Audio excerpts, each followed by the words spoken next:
Great evening, everyone. I am Moses T. Alexander Green, and I am playwright and founder and producer behind La Vie Mahat Productions Pooled. I'm going to take off my glasses. I pray that you're having a great day. And after a 2.5-year hiatus, La Vie Mahat Productions is back. And we're not just back, we are going on tour. The first stop is the DMV, Washington metropolitan area, where I lived for nearly 12 years of my life. And so tonight, we're going to jump in and I am going to introduce you to two new cast members. I want to first say that tickets are on sale. You all are doing really well with helping us sell tickets. Go to www.bowie, center.org for tickets. We'll be there June 10th through the 12th. But right now, I want to bring you behind the scenes for a conversation with two new actors to the production. The first is Janine Ware out of the Dallas-Fort Worth area. So would you help me welcome Janine Ware? Janine, come on in. Well, hello. Janine Ware, how are you? I am doing great. I cannot complain. Can you believe that it's been a year ago is when I first met you and the cast down there? And can you talk, what was that experience like for you as an actress? Pooled was not like any play that I've ever been in, or not like any musical I've ever been in. It was fresh, it was new. There was a lot of bonding going on behind the scenes. We as a Texas cast bonded together over the wonderful screenplay, or not screenplay, but script that we were given. And we truly embraced Pooled. So thank you for bringing that to us in Texas. And I want to say thank you. There are moments if you are directing, and my process, and I don't know other directors that you've had, but my process is to meet with every single actor and to ask, I'm going to ask you, what are your motivations? What do you think your choices are going to be in this scene? And I just remember this one day, there you have a line where you say, then. And I just remember, I was like, no, that's not it. Try it this way. And by the time you did it, I was just like, that may be Ada May for the rest of the time that we do this show. And so when the opportunity came to do Pooled again, and we're so grateful that we're going to Bowie, I knew that you were our Ada May. So can you tell anyone who is watching, tell them something about Ada May?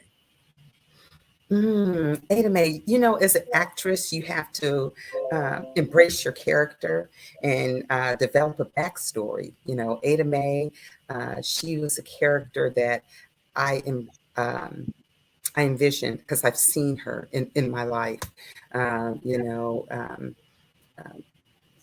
From the women in my family to the women that I saw at church, strong Black women. I envisioned Ada May as the oldest child of 10, come from a big family down in Arkansas where she had to take care of her brothers and sisters while her parents were in the field working. And so Ada May, hardworking woman, hard-loving woman, and a woman who loves God.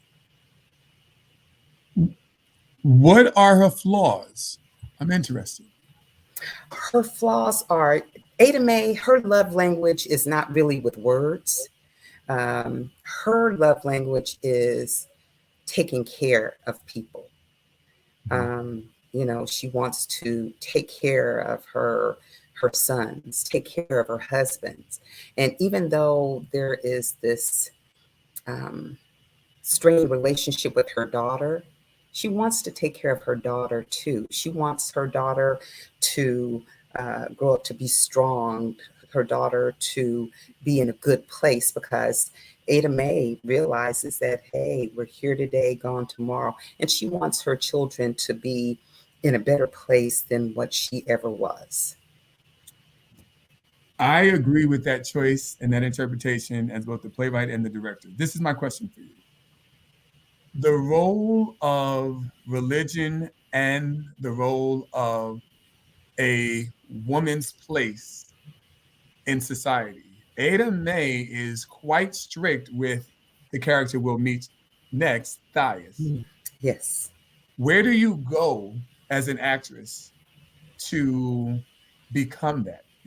That person that really is dominating, beating up your daughter with this is what a woman's role is, even before your daughter's been able to understand herself as a woman. Where do you as an actress go to walk that out? Of course, there were a lot of movie or film influences. I mean, you could look at Imitation of Life. You can even look in just reality, the secular world versus the church. Okay, you can't sing secular music if you're in the church.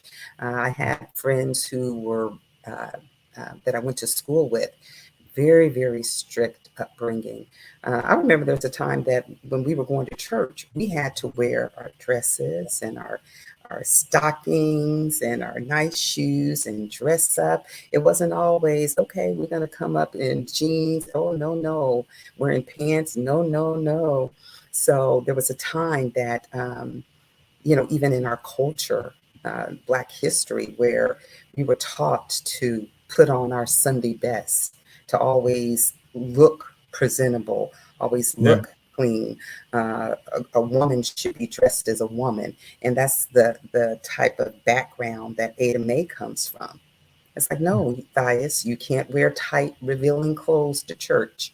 No, you're not going to wear short dresses to church. No, you're not going to wear pants to church. No, you can't date. No, you can't wear makeup. Not until you're at least 18.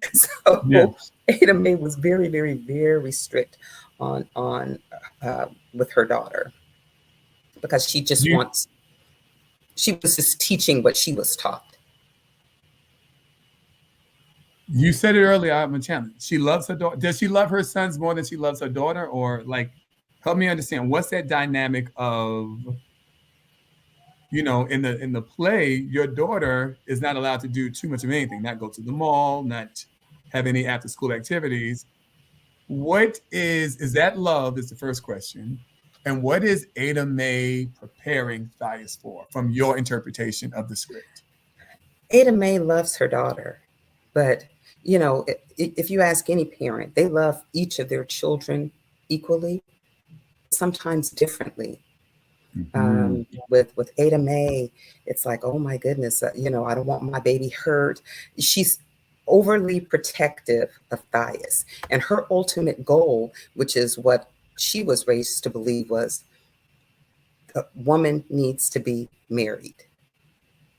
The husband, he's the head of the household, he takes care of you. And so Ada Mae has been grooming Thias from a young girl to take care and learn or teach her how to treat a husband, Do you for think a that still husband, exists for a husband, for a for a husband. husband? For a husband. Yes.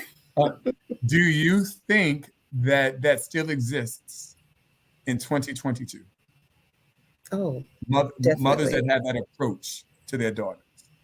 Yes, there are differences. You may see it where, okay, young boys, it's like, well, yeah, they can go out and stay out all late.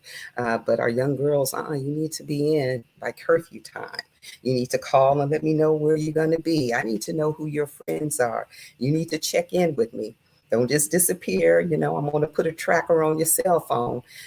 And Yeah. so there is that extra care that our society tends to place upon girls and young ladies. Okay. So I have a question.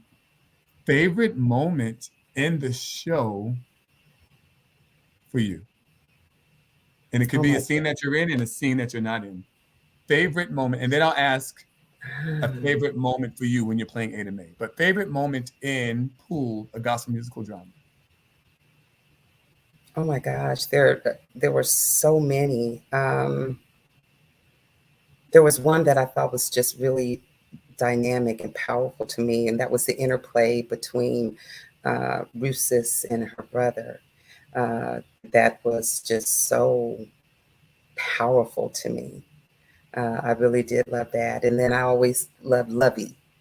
She always, um, the actress who played her in Texas, oh my gosh, she was just so amazing. She brought a life to Lovey, and I just enjoyed the interactions that Ada Mae had with Lovey, as well as just watching her. So those were the moments that I truly did like. I loved everything. It's hard to narrow it down, but those were two if I were to be specific. Okay, so let's talk about dementia, which Yes, is a reality. And I have like 4 more minutes with you. But let's yes, talk about dementia, which is a reality for Ada May. And what we learn is it's a reality for primary care takers. yes. What is that? And I'm very interested in when you're playing a character that has progressive dementia, what's the responsibility that comes with that? Dementia is something that hits home for me. I had my aunt, she had dementia, and then my grandmother, before her passing, had dementia. And she was one of those strong Black women, smart as a whip, you know.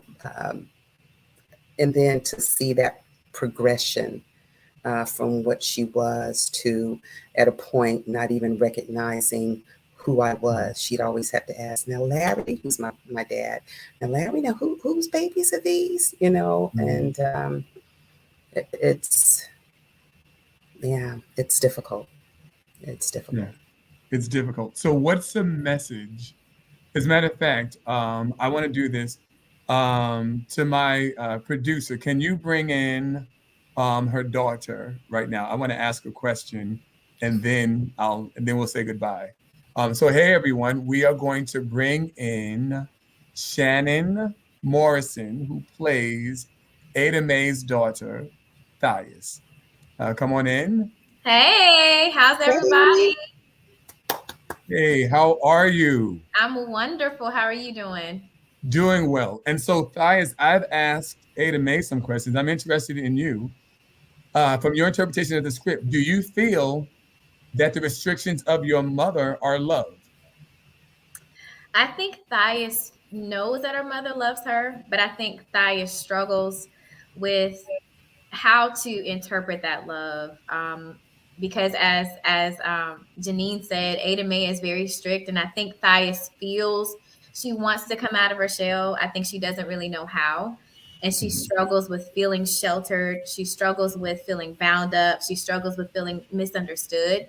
So I think she does know her mother loves her, but at such a young age, she doesn't really know how to deal with that and really how to break out of her shell.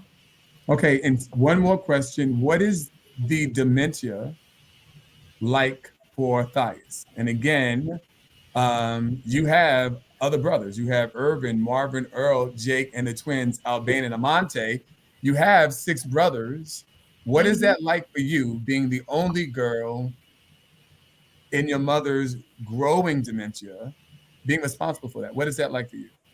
To be honest with you, I think Thais questions within her own self if she's actually ready for her mom to pass. To be honest, Mm, and I think that's a very real feeling that a lot of caretakers have. You know, you've got someone who's been struggling with sickness for a while. You're really the only person caring for them, and although you want them here, I think to think about not having those responsibilities may be a relief for you.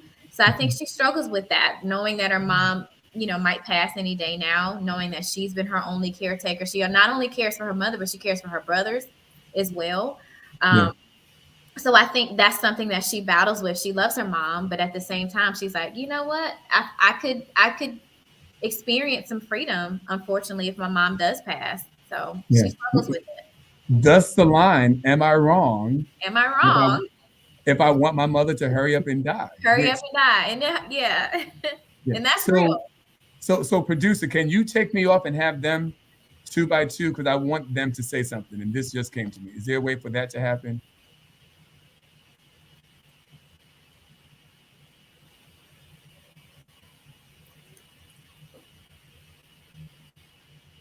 Act one, act one, act one. If you could say something to Thias, act one, what would that be? not Act Two. Hmm. As far as I think one of Ada Mae's regrets was that she never told Dias how much she loves her, how much she appreciates her, how proud she is of the woman that was becoming. Okay, Um, so I feel like I am Iyanla and Dr. Phil and Oprah. You got Thias right there in Act One. What would you? All right, so talk directly to her. What do you want to say to her? okay, Dias, I just want you to know how proud I am of you, of the woman that you are becoming. I'm so proud of the way that you meet every challenge and meet all my expectations and goals. I know that I'm hard on you, but I see greatness in you. And I want you to have a wonderful, full, blessed, enriched life. So I'm trying to teach you everything that I know Mm. because I'm not always going to be around. Thias, Act Two. Act Two. What would you say to Ada Mae? Act Two. Act two, what would I say to Ada Mae? Yeah, Um, I would tell my mother that I'm ready to be myself. she's right there. Yeah, Mama, I'm ready to be myself now. I think you've shown me, you've protected me, and I appreciate your protection. And I didn't realize that although I felt like it was hard and it was tough, I think you prepared me to deal with life, and you actually showed me how to stay true to who I am. And I think I'm fully ready to become my own woman, and I'm ready to shine. I know now that I don't have to dim my light to make others feel comfortable. And I think you showed me that. And I have your permission to be myself. I have your permission to become a woman. And I feel that. And so I thank you for showing me who I was. I thank you for preparing me for life because it's real.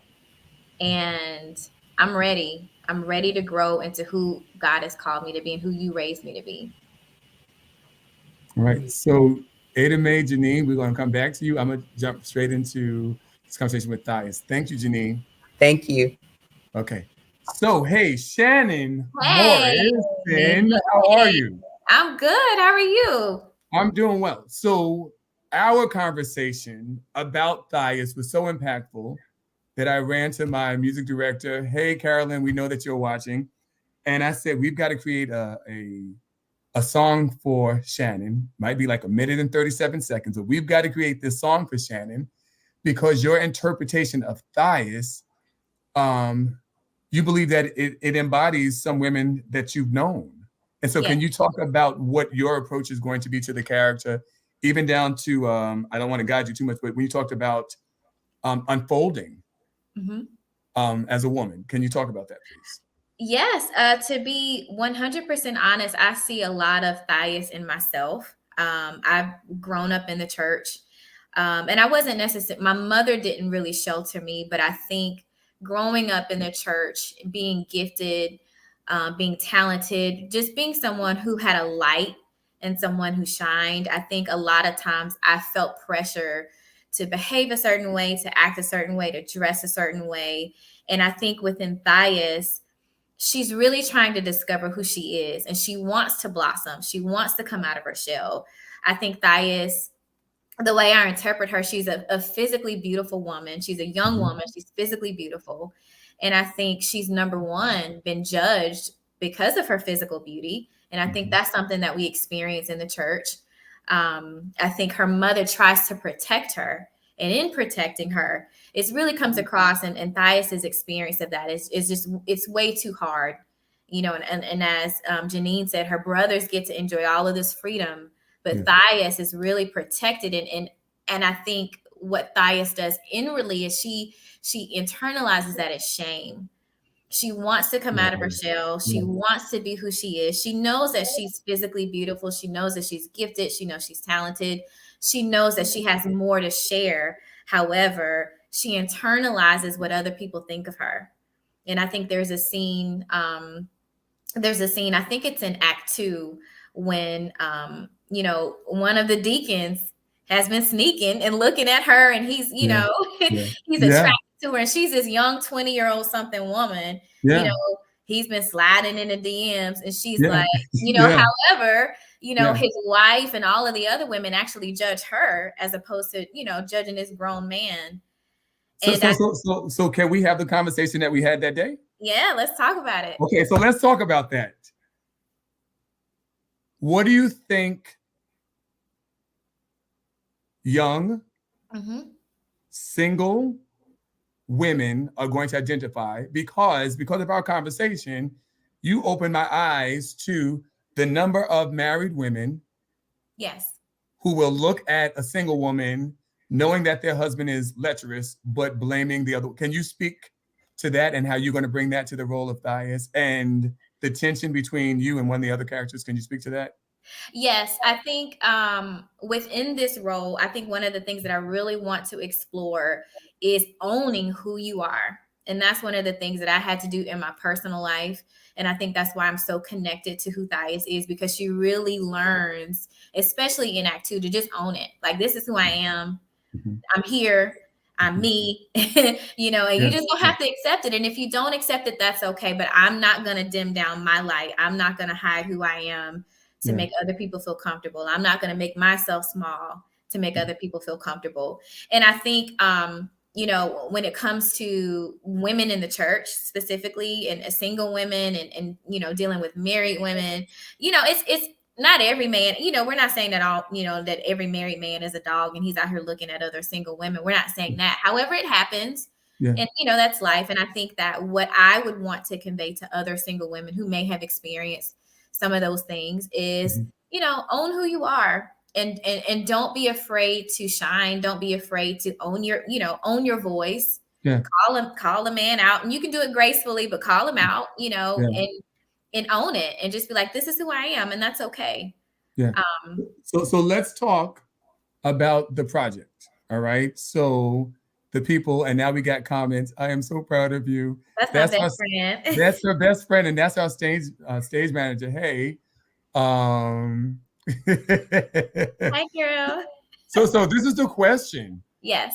Everyone that I've talked to tells me how discerning you are before you take a role or before you sign up for a project. Yes. That Shannon L. Morrison is not someone that just signs on. So what was it about Pooled that made you say yes? Or what was it about the role that made you say the timing is right, the role is right?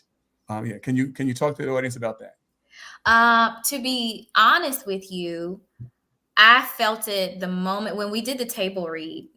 So obviously I didn't know anything about the character. I think you told me briefly about her, about who Thais was. And I was intrigued because, I don't know, right away, I just kind of discerned that there would be a personal connection for me with this character. But I think once we got on the call with a table read, there was just a magnetic, electric energy that I cannot explain. And it just felt good. If I felt I had met any of the people before, any of the other actors. We still haven't met. Still haven't met. So I want to say to everyone, Zoom has changed how productions happen. And so we've had 2 table reads with cast members from 5 states, 2 in New York, 4 in Texas, 1 or 2 in Maryland. There's 1 in Louisiana, and the rest of us in North Carolina. And it still was what it was when we first started. To have that energy and you know, in a table read, for me as a playwright, it was incredible. But as a newcomer, it was, you still could feel it. Yes, it was. I could feel it over the through the computer screen, and I just remember sitting there thinking, like, this feels really, really good. And I had never seen Pooled. I didn't see it the first time. You know, the first time it the first run, I didn't experience it, but I just knew that it was going to be impactful. I knew that it was real. I knew that so many people could relate to the stories and to the characters.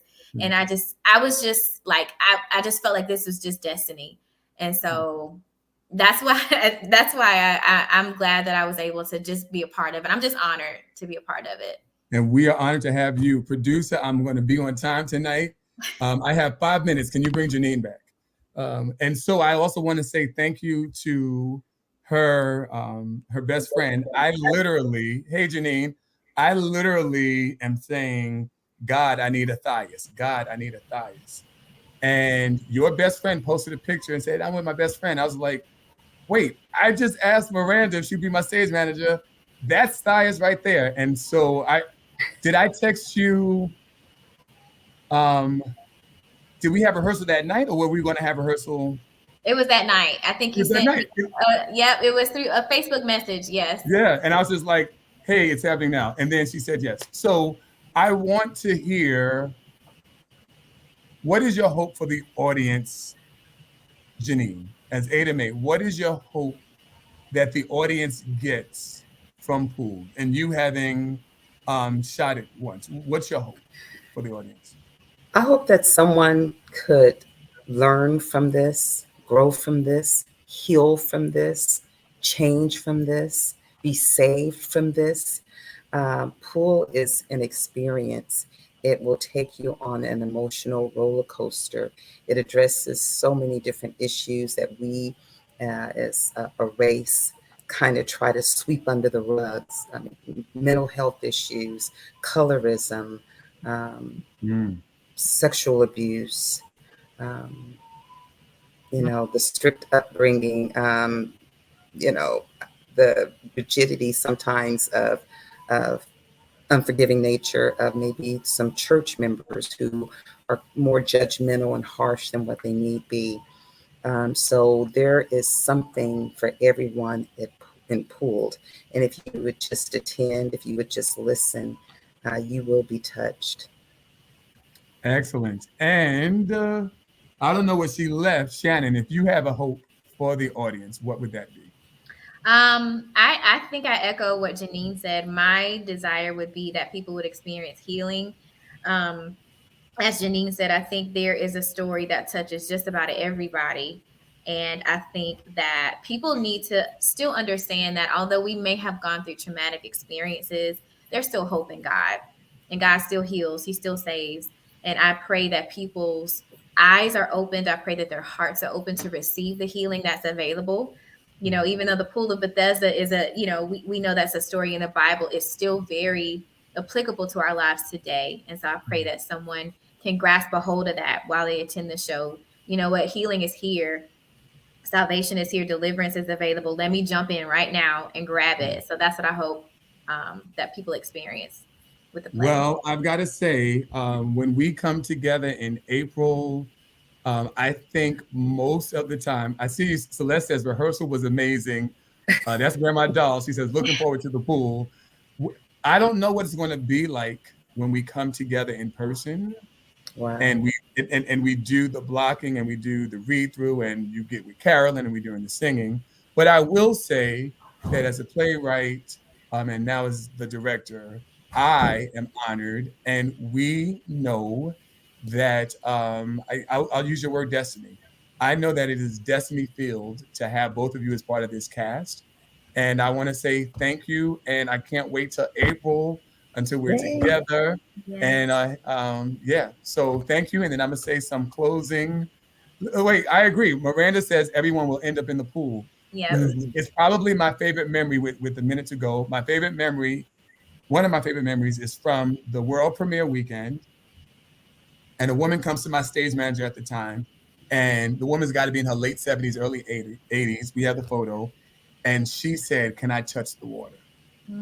Oh, She wow. had believed that the pool was so real that she had asked. And I just think that with the new song we're writing for Shannon, with Janine's characterization of Ada Mae, which brings levity and allows us to laugh, um, um, I believe that it's going to be that same impact, that literally people will want to touch the water, or that they will believe that that healing is available. And so Henry, playing Jesse Lee, he's saying, who is Ada Mae and who's Thias in your lives? Great question. Ada Mae was my grandmother in many years. So I want to say goodbye to you all. Thank you. And I'll see you all next Monday at rehearsal. And let me say some final closing moments to everyone else. Thank y'all. So, hey everyone, you just met two of the newest members. And I've got to say this, technology, you'd be surprised that technology actually does not impede strong theatrical work. And we are so excited. Shannon didn't even know anything more than the character. And Shannon said, listen, it was magnetic through the computer. I want to let you know that the pool, God is still troubling the pool of Bethesda through our show, and tickets are now on sale. The Sunday tickets are now up. So we have the Friday night show, June 10th. We have two, a matinee and one at 8 p.m. on June 11th, and June 8th, 9th. I'm messing up the dates. Somebody help me. I'm messing up the dates. But I want to say this, June 10th, 11th, and 12th. I think that's what it is. That Sunday date, June 12th, is now up. So go buy tickets. I am so grateful for everyone that has supported me from the point that it was just a Reader's Theater presentation 6 years ago. They're at the pool, and I just want to say, absolutely, please buy your tickets. Next week, we have one more character that we're going to introduce you to behind the scenes. I'm Moses T. Alexander Green. Thank you. Have a great night.